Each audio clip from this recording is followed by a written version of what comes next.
उपराष्ट्रपति महोदय ने जब अभी हाल में राज्यसभा में कुछ अधिकारियों की नियुक्ति हुई थी, कुछ कर्मचारियों की नियुक्ति हुई थी और उनके ट्रेनिंग्स का कार्यक्रम था, उसमें संबोधित करते हुए उन्होंने कुछ चिंताएं जाहिर की और उनकी चिंता ये थी कि सुप्रीम कोर्ट इसमें नाजायज दखल दे रहा है। ये जो व्यवस्था बनाई गई है, इस व्यवस्था में राष्ट्रपति सर्वोच्च है और उसके विल को, उसके पावर को चैलेंज नहीं किया जा सकता है।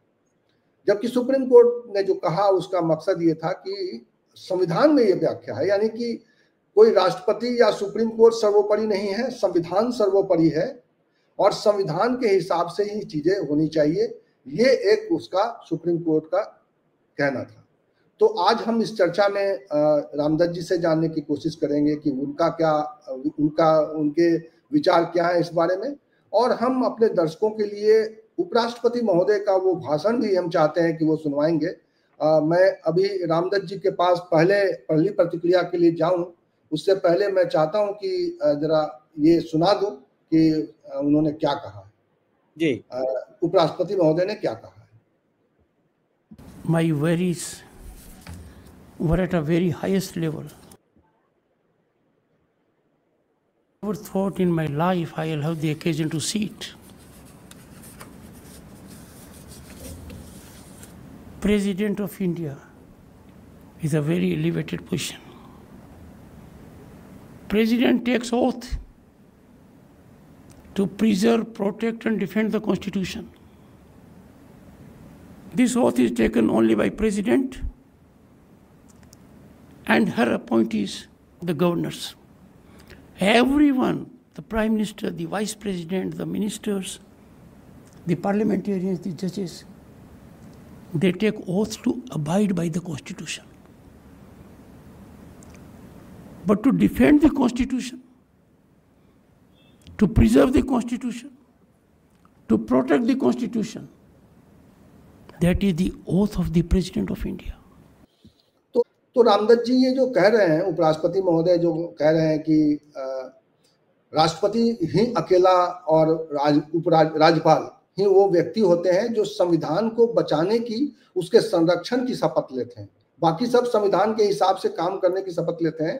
जो भी पद की शपथ लेते हैं, जो सांसद लेते हैं, जो विधायक लेते हैं, सब कहते हैं मैं संविधान के नियमों का पालन करूंगा, या इस तरह का उनका एक लाइन होता है कि वो संविधान का अनुकरण करेंगे। लेकिन ये संविधान को प्रोटेक्ट करने का उन लोग शपथ लेते हैं, राष्ट्रपति और राज्यपाल, इसलिए वो सर्वोपरि हैं और उनके काम में उनके किसी तरह के दखल नहीं होना चाहिए।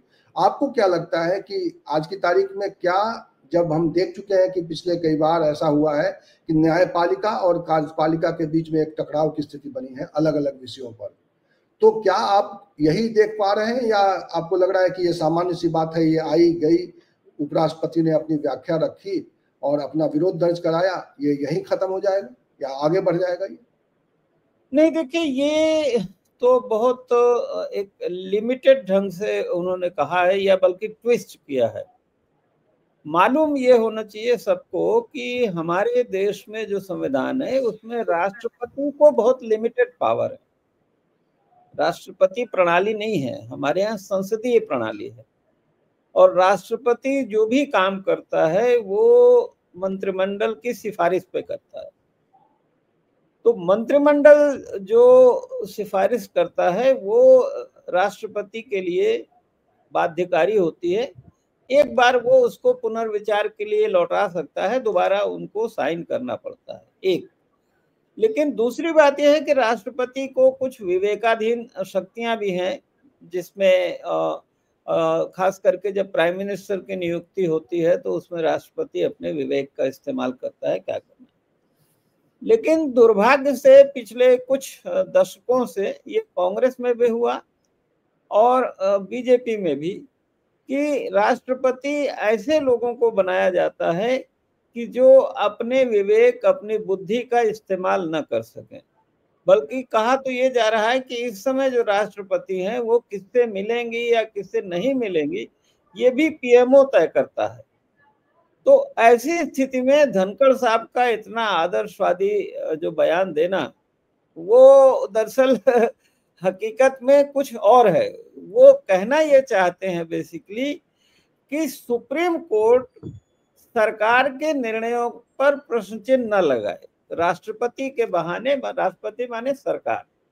परेशानी उनको ये है कि चूंकि जैसे अभी वक्फ कानून गया है, चैलेंज हुआ है, तो वहां भी दलील ये दी गई सरकार की तरफ से कि साहब संसद ने कानून पास किया है, इसलिए आप इसको में दखल ना दें। जबकि सुप्रीम कोर्ट ने असर्ट किया कि नहीं, हमारे पास पूरा अधिकार है जुडिशियल स्क्रूटिनी का। तो वो जुडिशियल स्क्रूटिनी जो सुप्रीम कोर्ट को दिया गया है वो अधिकार है। दूसरा, जी जी जी बताएं। दूसरी प्रॉब्लम जो है सत्तारूढ़ दलों को हमेशा रहती है और इस समय ज्यादा है, और एक कैंपेन चल रहा है सोशल मीडिया पे जिसमें ये कहा जा रहा है कि साहब जजेस जो है वो खुद अपने आप को अपॉइंट करते हैं, यानी जो कोलिजियस सिस्टम है उसको लेकर भी सत्तारूढ़ दल में इस समय काफी मचा हुआ है। और जो पिछले दिनों दिल्ली हाई कोर्ट के एक जज के घर से जो नोट आग में जले बरामद हुए थे, उसके बाद से कोशिश है कि जजों की नियुक्ति की प्रक्रिया बदल दी जाए। और उसकी वजह यह है कि संविधान में ये लिखा हुआ है कि जजों की नियुक्ति चीफ जस्टिस से के कंसल्टेशन से होगी अनदर जजेस। लेकिन 1993 में हुआ क्या कि फिर जो एग्जीक्यूटिव है, सरकारें उस कंसल्टेशन को महत्व नहीं दे करके अपनी मनमर्जी करने लगी। तब सुप्रीम कोर्ट की एक बड़ी बेंच ने, लार्जर बेंच ने ये फैसला दिया कि कंसल्टेशन माने कॉन्करेंस है। तो जगदीश धनखड़ साहब ने अपने एक वक्तव्य में इस पर भी आपत्ति की है कि साहब कंसल्टेशन को आपने कॉन्करेंस बना दिया या आपकी मतलब सहमति बना दिया। तीसरी मैं ये कह सकता हूं कि खास करके इस सरकार को जो परेशानी है बीजेपी को, कि एक पुराना जजमेंट है सुप्रीम कोर्ट का जिसमें ये कहा गया है कि संविधान संशोधन के जरिए संविधान के बेसिक स्ट्रक्चर को नहीं बदला जा सकता। यानी संविधान ये तो देखिए, ये तो केशवानंद भारती में जो पहला विवाद हुआ था उस समय तो कांग्रेस की सरकार थी। जो पहला विवाद हुआ सरकार, केंद्र सरकार और सुप्रीम कोर्ट के बीच में, वही केशवानंद भारती केस था। उसमें समीक्षा की गई और उसमें ये अंतिम में निर्णय यही था कि भाई सुप्रीम कोर्ट समीक्षा कर सकती है और संविधान के मूल ढांचे को बदला नहीं जा सकता है। संविधान के मूल ढांचे को अब क्या है कि पहले के उस समय जो विवाद उठा था वो संपत्ति के अधिकार पे था, सीमित था। अब क्या है, जो संविधान की मूल भावना को लेकर ही सत्तारूढ़ दल और उसके सहयोगी सहमत नहीं है। आइडियोलॉजिकल प्रॉब्लम है इस समय, आइडियोलॉजिकल क्लैश है संविधान से। वो ये है कि संविधान मूल ढांचे में सेकुलर डेमोक्रेटिक रिपब्लिक को मान्यता दी गई है और उसके हिसाब से हमारे जो बुनियादी अधिकार है, फंडामेंटल राइट है, जो जुडिशरी की पावर है, जो स्वतंत्र चुनाव है, जो बहुत सारी चीजों को उन्होंने कहा है कि साहब आप इसको नहीं बदल सकते। तो जो इन समय सत्तारूढ़ दल और उनके सहयोगी हैं जो इसको एक हिंदू राष्ट्र बनाना चाहते हैं, मतलब पाकिस्तान की तर्ज पर धार्मिक राज्य जो बनाना चाहते हैं, तो वो प्रोजेक्ट सबसे ज्यादा इनको प्रॉब्लम है सुप्रीम कोर्ट से कि अगर हम आगे इस तरह के अमेंडमेंट लाएं तो सुप्रीम कोर्ट उनकी समीक्षा करके रद्द कर देगा। तो इसलिए ऐसा लगता है कि सत्तारूढ़ दल और इस समय जो सबसे शीर्ष पर है उपराष्ट्रपति, उन्होंने हमला बोला है सुप्रीम कोर्ट पर, जिसको किसी भी तरह से जायज नहीं कहा जा सकता। बिल्कुल जुडिशियल स्क्रूटनी का अधिकार है हमारी न्यायपालिका को और बेसिक स्ट्रक्चर को प्रोटेक्ट करने का जिम्मेदारी है हमारी न्यायपालिका को। हाँ, जजेस के अपॉइंटमेंट को लेकर के एक प्रश्न चिन्ह उठता रहा है कि क्या वो कॉलेजियम से ही होना चाहिए या उसका कोई और सिस्टम होना चाहिए इस पर। लेकिन उसमें भी ये नहीं हो सकता कि जजेस की नियुक्ति का जो अधिकार है कॉलेजियम से लेकर के और राजनीतिक दल की सरकार को दे दिया जाए, तब तो और कबाड़ा हो जाएगा। जी जी, देखिए ये जो सरकार और सुप्रीम कोर्ट के बीच का जो टकराव है ये कई बार हुआ है और ये भी देखा जा रहा है कि इस सरकार में ये भी एक इसका फ्रीक्वेंसी बढ़ गई है। अगर देखा जाए तो पिछली सरकारों में भी ऐसे हुआ है, केशवानंद भारती केस वही का केस है, उसके बाद कॉलेजियम को लेकर टकराव उस समय भी हुआ था, लेकिन बाद में यही तय हुआ कि कॉलेजियम ही उसकी नियुक्ति सरकार नहीं करेगी। जजेस की जो एक कमेटी होती है, कॉलेजियम है, वो कॉलेजियम ही सुप्रीम कोर्ट के जजों की नियुक्ति करेगी। ये उस समय हो गया, तय हो गया। लेकिन जब मोदी सरकार आई तो एक बार फिर कॉलेजियम का विवाद बढ़ा था। आपको याद होगा कि इसको लेकर लॉ मिनिस्टर जब थे रविशंकर प्रसाद, उस समय एक लंबा प्रकरण चला और आखिरकार उसमें भी वही बात हुई। आखिरकार जो है सुप्रीम कोर्ट ने माना नहीं और सुप्रीम कोर्ट ने ये अधिकार अभी भी अपने पास रखा है, लेकिन उसमें भी कैसे कैसे करके दबाव बना ले जाते हैं कि भाई 2 बात हमारी मानो तो 4 हम आपकी मान लेते हैं। एक बात उपराष्ट्रपति जी अभी अपने इस भाषण में उन्होंने एक और जिक्र किया है कि जब ये व्यवस्था बनी थी, 5 बेंच की जज वाली व्यवस्था बनी थी, तब सिर्फ 8 जज हुआ करते थे। तो 8 जज में से 5 जज संविधान की समीक्षा किया करते थे, लेकिन अब जब 30 से ज्यादा संख्या हो गई है जजों की, तो ऐसे में क्या ये मतलब वो एक सवाल उठा रहे थे कि जजों की कितनी बड़ी तादाद, एक तरीके से उनका इशारा यही था। ठीक है, दरअसल ये जो तमिलनाडु के गवर्नर के वाला मामला था, जब तमिलनाडु सरकार ले गई थी तो एक रिट के माध्यम से गई थी, तो उसको 2 जजेस की बेंच ने सुनवाई किया था। उसके बारे में ये कहना चाहते हैं कि भाई ये जो इंटरप्रिटेशन है, इसको 2 जजेस की बेंच के बजाय इसको लार्जर बेंच में होना चाहिए था।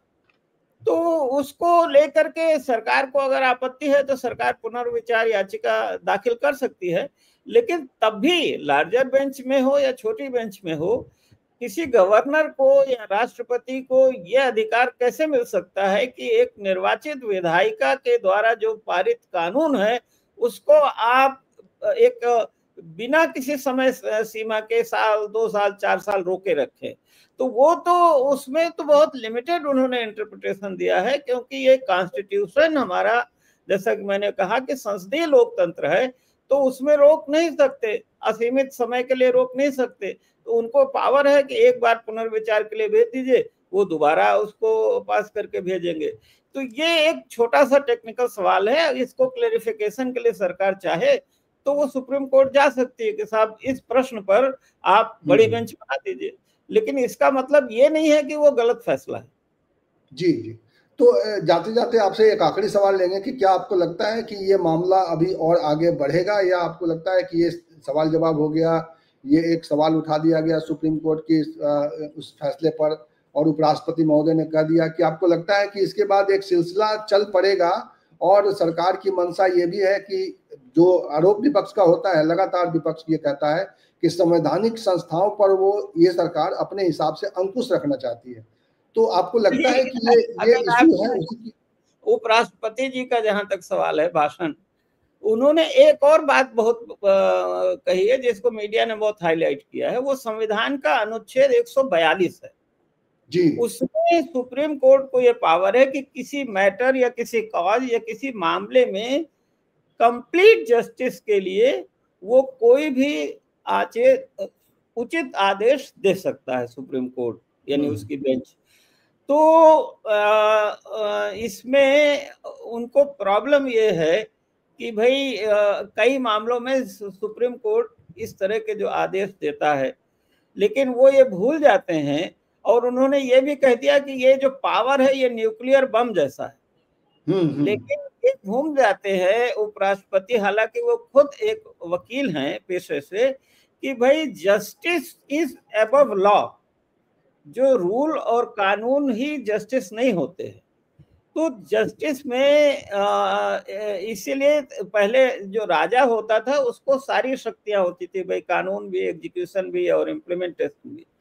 तो कई बार ये होता है कि जस्टिस, कंप्लीट जस्टिस करने के लिए आपको हो सकता है कानून में स्पेसिफिक कोई प्रोविजन ना हो, लेकिन उसको पूरा करने के लिए आपको एंसिलरी ऑर्डर देने पड़ते हैं। उदाहरण के लिए ये भूल गए शायद जगदीप धनखड़ साहब कि ये जो अयोध्या वाला मसला आया था, बाबरी मस्जिद राम जन्मभूमि वाला, उसमें भी सुप्रीम कोर्ट ने अनुच्छेद 142 के अपने पावर का इस्तेमाल करके उस मसले को हल किया था।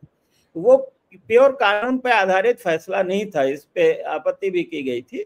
तो इसी तरह कई मामले ऐसे आते हैं कि जिसमें सुप्रीम कोर्ट ये देखता है कि भाई इसमें हम जो निर्णय कर रहे हैं इसको पूर्ण न्यायपूर्ण करने के लिए 142 संविधान अनुच्छेद में जो हमको पावर दिया गया है, जानबूझ के संविधान को बनाने वालों ने दिया कि आप तमाम सोच लीजिए, कितना बड़ा संविधान बना लीजिए, लेकिन कुछ न कुछ छूट जाता है।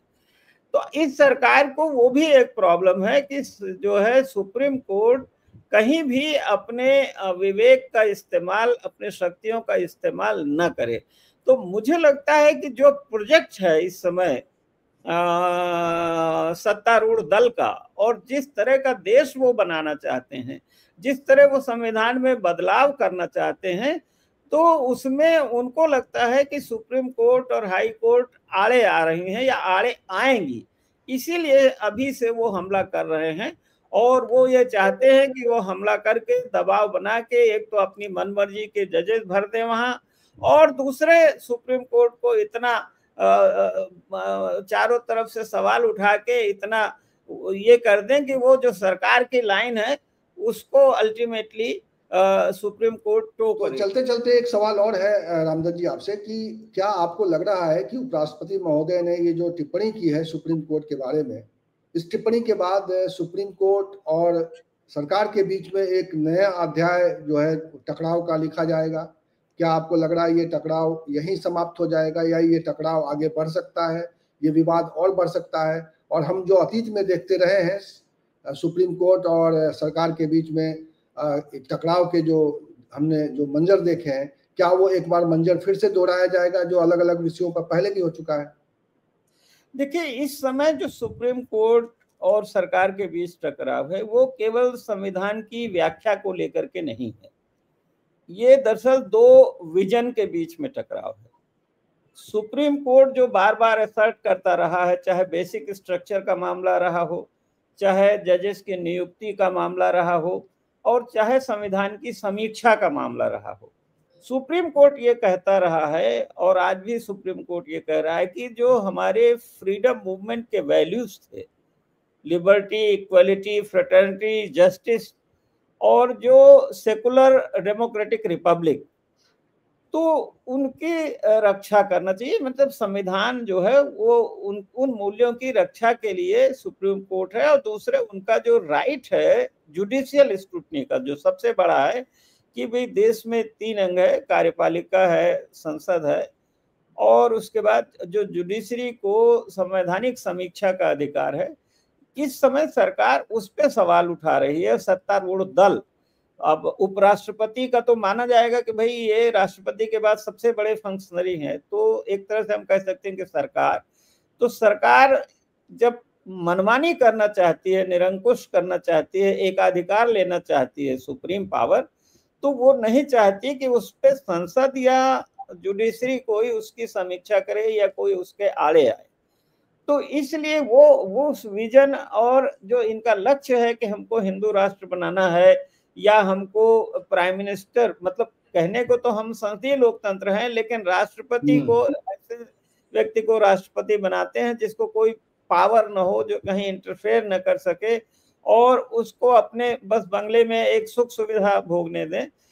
तो और जो हिंदू राष्ट्र का खास करके लक्ष्य है, इस समय 100 साल होने जा रहे हैं आरएसएस को, तो उसमें बहुत सारे जो चीजें हैं जो सरकार करना चाहती है, जैसे आर्टिकल जो 30 है संविधान का, जो धार्मिक स्वतंत्रता को लेकर के बहुत जगह है जो विजन से टकराव है, इसको बदलना चाहते हैं।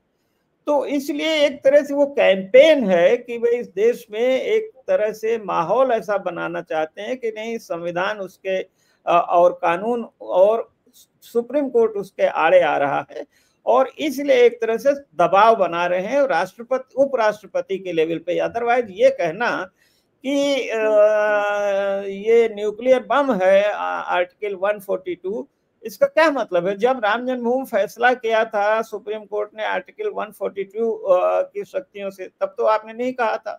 तो बेसिकली ये सरकार की कोशिश है कि जो संविधान और डेमोक्रेटिक शक्तियां, मीडिया है ही उनके अर्दब में, सबको अर्दब में लेके मनमाने रास्ते पे जा सके। और आप बयान अगर पूरा सुनेंगे धनखड़ साहब का तो आपको स्पष्ट हो जाएगा कि क्या दिशा है। जी जी, मैं बयान तो सुनवा दूंगा अपने दर्शकों को, लेकिन मैं उससे पहले ये जो आपने कहा, मतलब ये साफ है धीरे धीरे कि ये न्यायपालिका और कार्यपालिका के बीच में जो टकराव है, ये टकराव कई वजहों से है और इसके पीछे बहुत बड़ी एक कह सकते हैं रणनीति है। और जो सवाल आपने उठाए, जो प्रश्न आपने खड़े किए, वो उन प्रश्नों पर एक बार विचार करने की जरूरत है इस देश की जनता को, कि जो सुप्रीम कोर्ट की जो सर्वोच्चता है, या ये कहें कि संविधान की जो सर्वोच्चता है, और संविधान में निहित सरकार की सर्वोच्चता, सरकार अपनी जगह सर्वोच्च है, कार्यपालिका न्यायपालिका अपनी अपनी जगह सर्वोच्च है, और मीडिया की भी अपनी एक भूमिका रही है, फोर्थ पिलर कहा जाता है, वो उसको भी किसी तरह से कब्जा करके, और विपक्ष जो जिस तरह के आरोप लगाता आ रहा है कि संवैधानिक संस्थाओं पर अंकुश लगाकर सरकार ये जो है अपनी मनमानी करना चाहती है, तो उसके एक संकेत के रूप में इसको देखा जा सकता है। अब जनता के अदालत में है ये फैसला, तो देखा जाए तो जनता और सोशल मीडिया पर जो बातें हो रही हैं सुप्रीम कोर्ट के खिलाफ में, जिस तरह से मैं देख रहा हूं कि एक अभियान सा चल पड़ा है, आपने भी अब जिक्र किया उसका कि सुप्रीम कोर्ट को एक विलेन बनाने की कोशिश की जा रही है, जबकि सुप्रीम कोर्ट भी ऐसा नहीं है कि वो मनमानी कर रहा है, वो भी संविधान में जो उसको अधिकार मिले हैं उस अधिकार का इस्तेमाल करते हुए, प्रयोग करते हुए वो एक टिप्पणी कर रहा है और दिशा निर्देश दे रहा है। जी, संतुलन की कोशिश कर। दरअसल सरकार की प्रॉब्लम क्या है कि संसद इस समय काबू में है, जैसा चाहते हैं वैसा कानून बना लेते हैं, तुरंत बना लेते हैं, टाइम भी नहीं देते हैं पब्लिक को कि उस पर अपना कमेंट करें। राष्ट्रपति उनके अपने उसमें हैं, जैसा चाहे करें, और ब्यूरोक्रेसी बिल्कुल टोन डाउन है, मीडिया बिल्कुल से कंट्रोल में है। तो अब ले देके हाई कोर्ट और सुप्रीम कोर्ट बचे हैं जो उनकी निरंकुशता पे कहीं न कहीं प्रश्न चिन्ह कभी कभी लगा देते हैं, वो भी हमेशा नहीं। तो वो सरकार की मंशा है कि भाई सुप्रीम कोर्ट और हाई कोर्ट भी उनके किसी काम पे सवाल न खड़े करें और हर चीज पे अपनी मुहर लगा दें।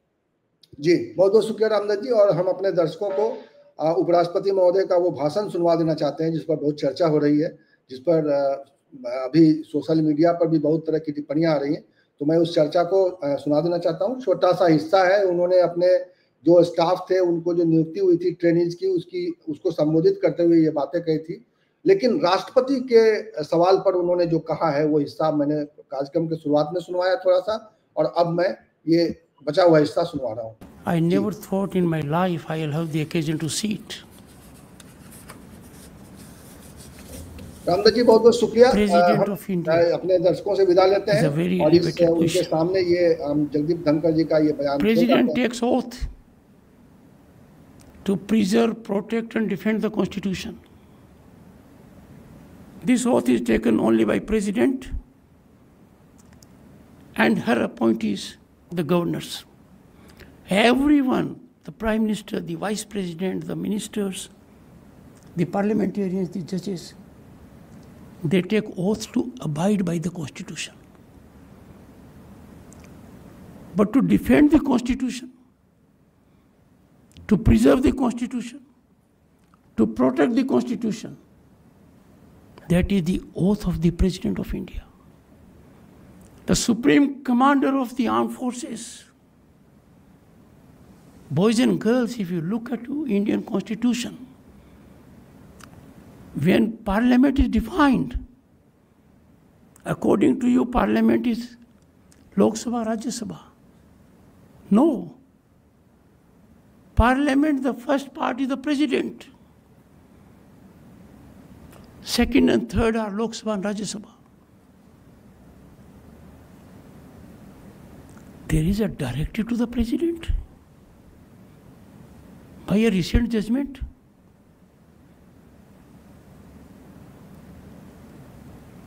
Where are we heading? What is happening in the country?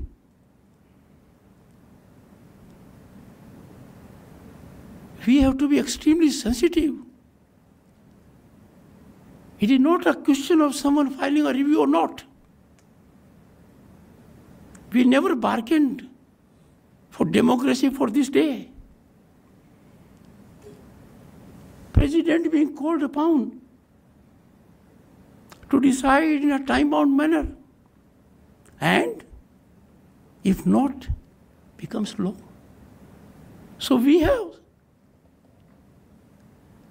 judges who will legislate, who will perform executive functions,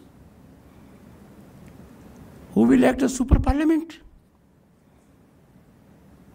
and absolutely have no accountability because law of the land does not apply to them.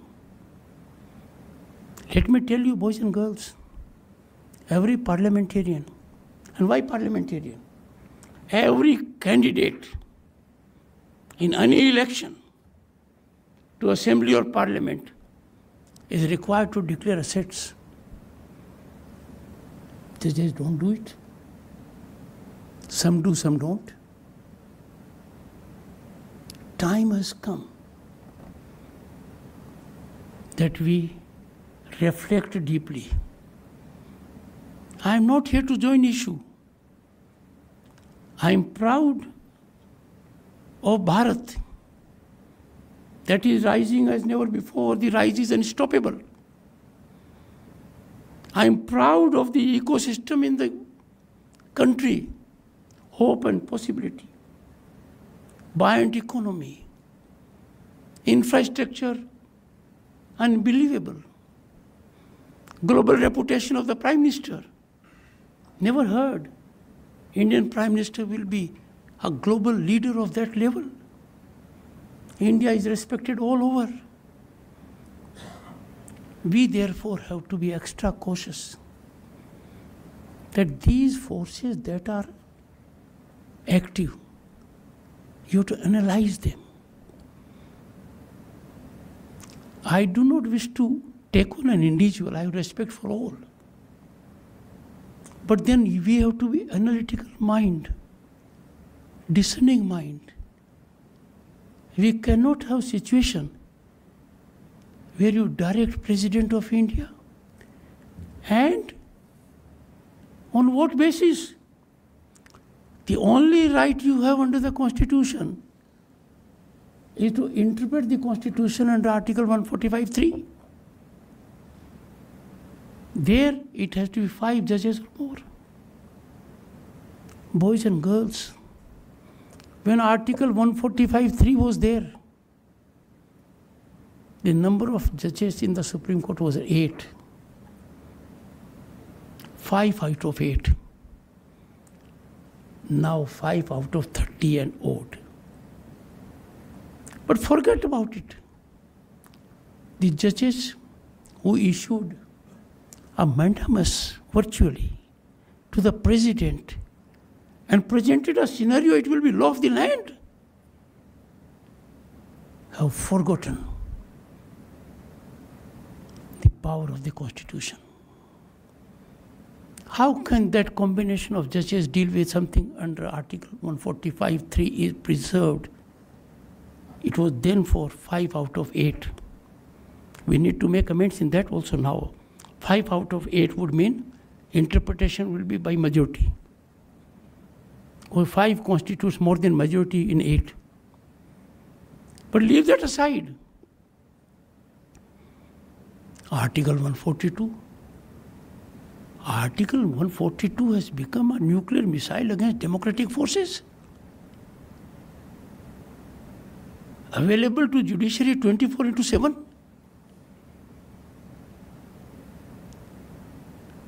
Boys and girls, why I am talking to you? You are the future. You are the stakeholders. I am not addressing only you. I am addressing the entire youth of the country. In IITs, in IIMs, Institute of Excellence, colleges, universities, schools. We have to believe in the nation. We have to believe in the power of we the people. And the power is reflected only through representatives. We have lost track.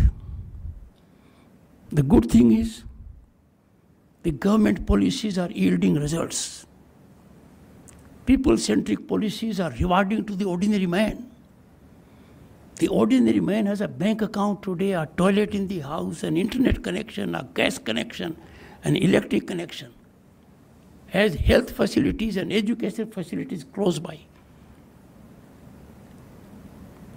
has connectivity by bus, by train, by air. He is getting the feel of development.